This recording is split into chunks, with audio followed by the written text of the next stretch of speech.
بسم اللہ الرحمن الرحیم، السلام علیکم۔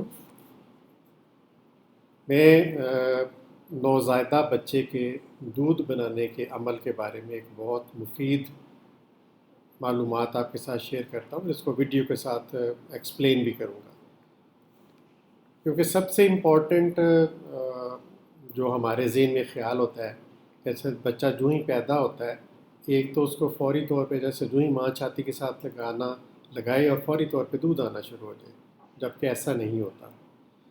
اور دوسری بات یہ ہے کہ جو مقدار بچے کے لیے ریکوائرڈ ہوتی ہے، قدرت نے اس کے لیے اتنی ہی پیدا کی ہوئی تھی۔ تو یہ ویڈیو دیکھیے ذرا کہ بچہ جب ماں کے نپل کو چوستا ہے تو وہاں حساس نروز ہوتی ہیں، اعصاب ہوتے ہیں، جس کی وجہ سے نپل سے ان نروز کے راستے پیغام اس ماں کی دماغ کو پہنچتا ہے، اور وہاں پہ ایک انتہائی مفید گلینڈ یا غدود ہوتا ہے جس کو پچیٹوری گلینڈ کہتے ہیں۔ تو یہ بچہ جب تک نپل کو چوسے گا نہیں، وہ پیغام نپل سے دماغ تک نہیں پہنچے گا، اور یہی وہ پہلا عمل ہے جو کہ انیشیٹ کرتا ہے، شروعات کرتا ہے دودھ بننے کے عمل کی۔ اب آگے کیا ہوتا ہے؟ آگے یہ ہوتا ہے کہ یہ پیغام جب پچیٹوری گلینڈ تک پہنچتا ہے تو وہاں سے دو رطوبتیں خارج ہوتی ہیں، پرولیکٹن اور آکسیٹوسن، اور یہ واپس آ کے نروز کے ذریعے چھاتی کے اوپر کام کرتی ہیں۔ جو ہی پیغام نپل سے پچیٹوری کو گیا، پچیٹوری نے آگے دو ہارمون، دو رطوبتیں بنا کے واپس چھاتی کی طرف بھیجیں، اور چھاتی پہ یہ پرولیکٹن اور آکسیٹوسن دو رطوبتیں یا ہارمونز ہیں جو اپنا کام انجام دیتی ہیں۔ اب یہ ہارمون کیا کام کرتے ہیں وہاں پہ؟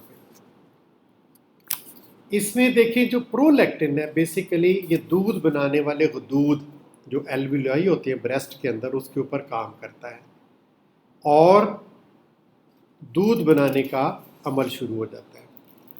وہ کیا کرتے ہیں پرولیکٹن کہ جب الویولائی کے اوپر کام کرتی ہیں تو الویولائی ماں کی چھاتی میں جو خون گردش کر رہا ہے وہاں سے اہم نیوٹرینٹس یا خوراک خون سے حاصل کرتا ہے الویولائی، اور پھر اس کو دودھ میں تبدیل کرتا ہے۔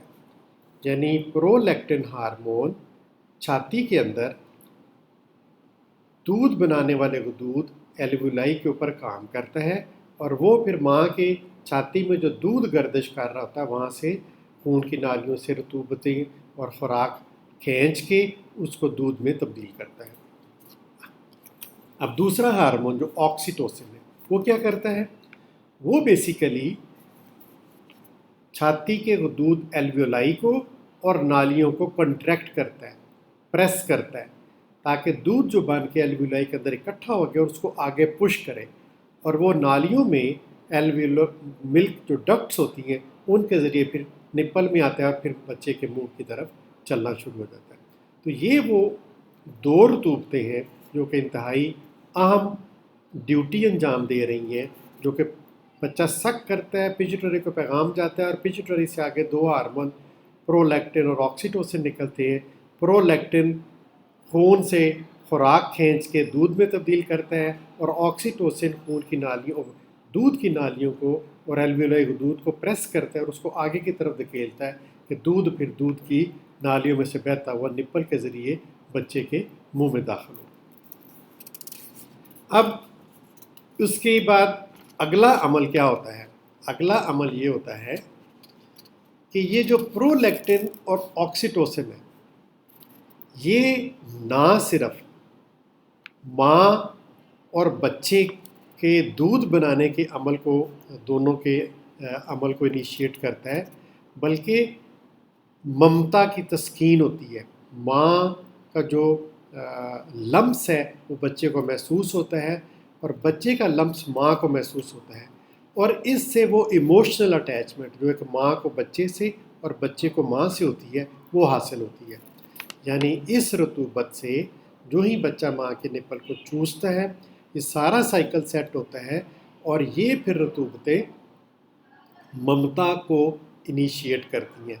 ماں کے لمس سے بچہ جو ہے وہ ممتا محسوس کرتا ہے، چاہت محسوس کرتا ہے، لو محسوس کرتا ہے۔ اور دوسرا سب سے بڑا فائدہ یہ آکسیٹوسن کا کیا ہوتا ہے، یہ نہ صرف چھاتی کے اوپر مسل کے اوپر ایکٹ کرتی ہے بلکہ یہ بچہ دانی کے اوپر بھی کام کرتی ہے۔ بچہ دانی کو واپس یہ اوریجنل حمل سے پہلے والی حالت میں لے کے آتی ہے۔ تو دیکھیں کتنی قدرت نے مفید ہارمونز رکھے ہوئے ہیں انسان کے لیے، اور اس کو غیر محسوس طریقے سے انسان استعمال کرتا ہے۔ یہ یاد رکھیے گا کہ دودھ بنانے کا عمل اس وقت تک شروع نہیں ہوگا جب تک پیدائش کے بعد نوزائیدہ بچہ ماں کے نپل کو نہیں چوسے گا۔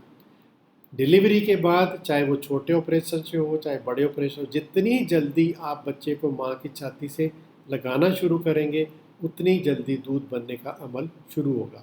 اور شروع میں بچے کی جو ریکوائرمنٹ ہے وہ دودھ کی انتہائی کم ہوتی ہے، اور وہ اتنا ہی چھاتی اس کے لیے پیدا کر رہی ہوتی ہے، وہ کافی ہوتا ہے۔ لیکن چونکہ ہمارے ذہن میں ہوتا ہے کہ بچے کو فیڈر بھر کے دودھ پینا چاہیے، وہ ممکن نہیں ہے۔ پھر دوسری سب سے اہم بات یہ ہے کہ بچہ تمام بیماریوں سے محفوظ رہتا ہے، اور کولوسٹرم جو پہلے 2 3 4 دنوں کا ہفتے تک کا دودھ ہوتا ہے، جو پانی ہوتا ہے جس میں چھاتی کے سیل ٹوٹ کے آ رہے ہوتے ہیں، وہ جا رہا تھا، وہ قوت مدافعت دے رہے ہوتے ہیں۔ یہ انتہائی اہم ویڈیو تھی، یہ ضرور شیئر کیجئے، دوسروں تک اس پیغام کو پہنچائیے تاکہ دوسروں کو بھی فائدہ ہو۔ جزاک اللہ خیر، السلام علیکم۔